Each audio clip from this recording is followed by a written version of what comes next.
누가복음 10장 38절에서 42절 말씀. 그들이 길 갈 때 예수께서 한 마을에 들어가심에 마르다라 이름하는 한 여자가 자기 집으로 영접하더라. 그에게 마리아라 하는 동생이 있어 주의 발치에 앉아 그의 말씀을 듣더니 마르다는 준비하는 일이 많아 마음이 분주한지라. 예수께 나아가 이르되 주여 내 동생이 나 혼자 일하게 두는 것을 생각하지 아니하시나이까. 그를 명하사 나를 도와주라 하소서. 주께서 대답하여 이르시되 마르다야 마르다야 내가 많은 일로 염려하고 근심하나 몇 가지만 하든지 혹은 한 가지만이라도 족하니라. 마리아는 이 좋은 편을 택하였으니 빼앗기지 아니하리라 하시니라. 샬롬으로 하나님의 말씀으로 하루를 시작하시는 여러분들에게 하나님의 은혜와 평강이 충만하게 넘치시기를 간절히 축복합니다. 2025년 11월 14일 누가복음 10장 38절에서 42절 말씀을 가지고 가장 중요한 일을 해야 합니다 라는 제목으로 말씀 함께 나누겠습니다. 여러분, 우리는 하루에도 수십 번씩 조급하고 또 바쁘고 쫓기며 살아가죠. 아침에 눈을 떠보면 이미 머릿속에는 오늘 해야 할 일들이 줄줄 이제 생각이 납니다. 아이를 챙길 일도 있고 직장 일도 있고 사람을 만나야 될 약속도 있고 몸과 마음을 쉴 틈 없이 압박하는 많은 일들이, 특히나 우리 한국 사람들은 참 바쁘죠.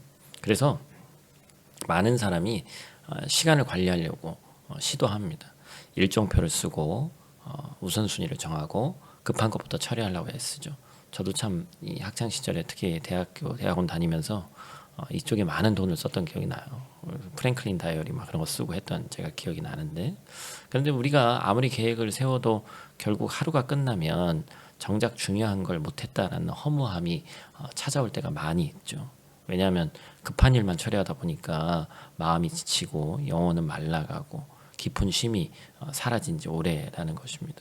근데 여러분, 오늘 이 아침은 그런 우리의 삶을 새롭게 정렬하는 그런 자리인 줄 믿습니다. 몸은 피곤해도 내가 하나님을 먼저 찾아야 되고 또 하나님 앞에 서야 오늘 하루가 제대로 선다라고 믿기 때문에 우리가 이 시간을 어찌 보면 투자하는 거잖아요.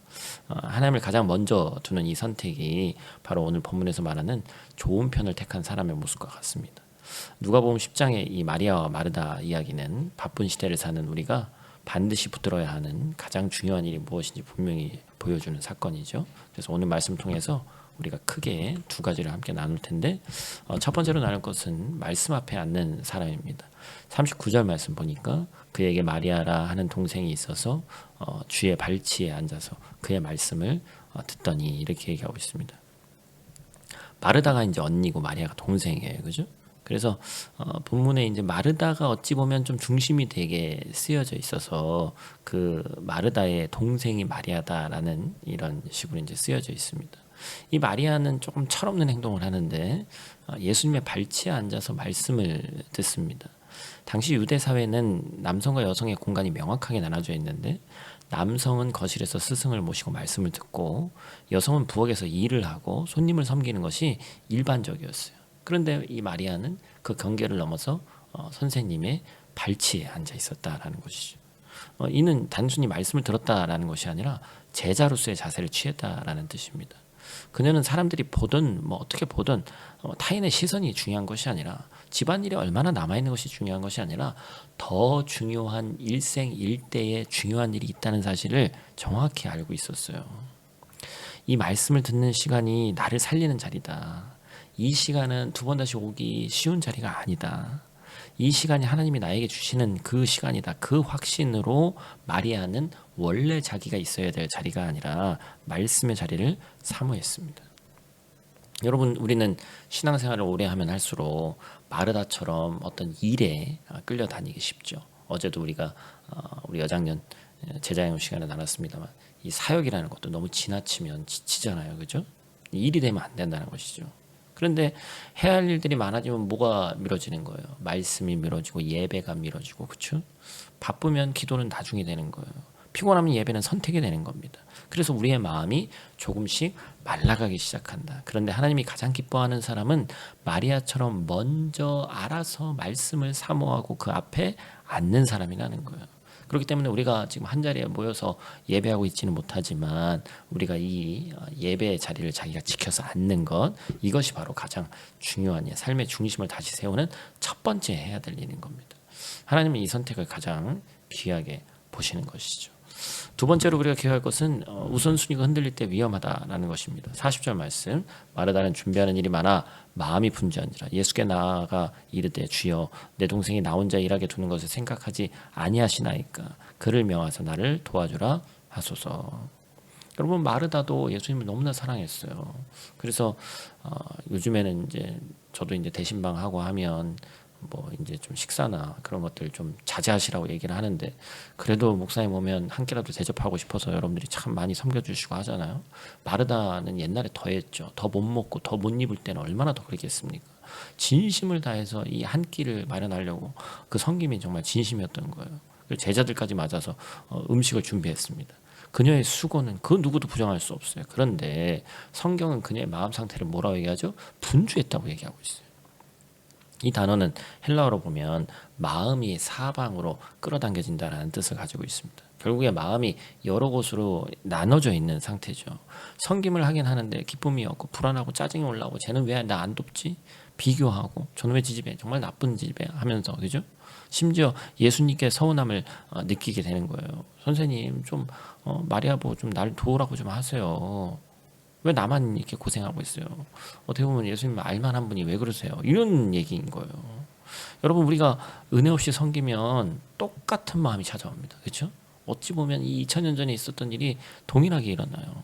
열심은 없는데 나만 하는 것 같고, 봉사하는데 감사가 전혀 없고, 지금 이 프라는 왔는데 한국에서 뭘 했는데 여긴 쉬어야 되는 것 같고, 그렇죠? 그렇기 때문에 한국에서 이제 일적인 부분으로 접근이 돼 있다 보니까 이게 사역이 아니라 지쳐 있는 것이죠, 그죠?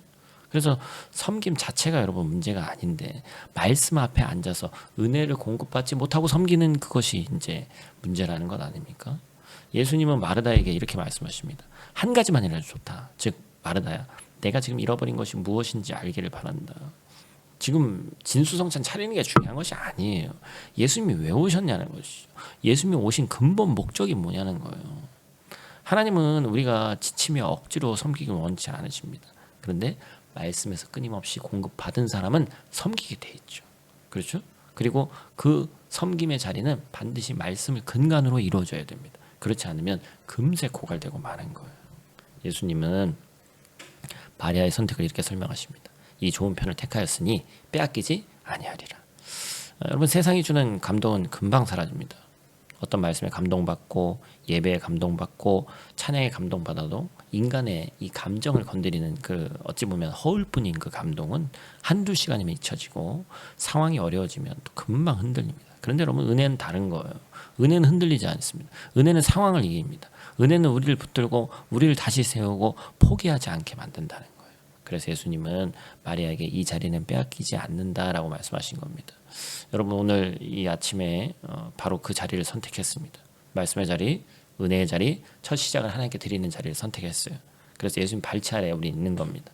이 자리를 선택한 사람에게 하나님은 절대로 평안을 빼앗기지 않게 하십니다. 오늘 하루도 말씀의 자리에서 받은 은혜가 여러분을 지키고 여러분의 마음을 붙들고 여러분 하루의 그 발걸음을 선한 길로 인도할 줄로 믿습니다. 우리 실천사항을 함께 나누면 하루 중에 이런 걸 한번 해보자는 거예요, 그죠?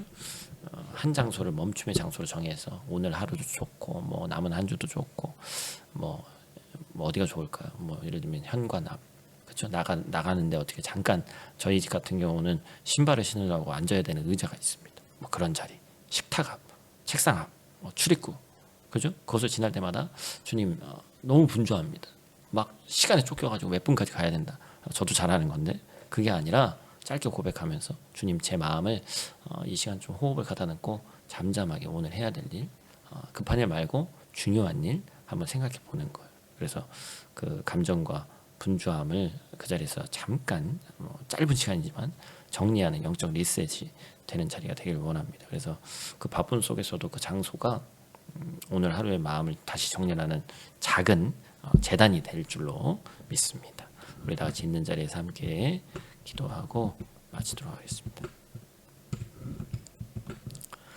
사랑의 아버지 하나님, 오늘 이 아침에 우리를 다시 말씀의 자리로 불러주심에 감사를 드립니다. 우리의 발걸음이 무겁고 마음이 분주했지만 이 자리에서 주님의 음성을 듣기 위해서 우리가 각자의 자리에서 섰습니다. 주님, 마리아처럼 예수님의 밟지 않는 자리를 잃어버리지 않게 하시고 마르다처럼 섬기다 지치고 흔들릴 때가 많이 있었지만 오늘 말씀을 통해 다시 우선순위를 바로 세우게 하시고 오늘 하루 우리의 마음이 사방으로 끌려다니지 않게 지켜 주시옵소서. 말씀에서 주시는 평안과 확신으로 우리의 발걸음을 인도해 주시고 어떤 상황 속에서 빼앗기지 않는 은혜로 우리를 붙들어 주시옵소서. 이 하루가 하나님을 가장 먼저 사랑하는 귀한 우리의 하루가 되게 하시고 모든 것을 주님께 맡기는 승리자의 삶 될 수 있도록 오늘 하루를 지켜 주시옵소서. 예수님 귀하신 이름으로 기도드립니다. 아멘.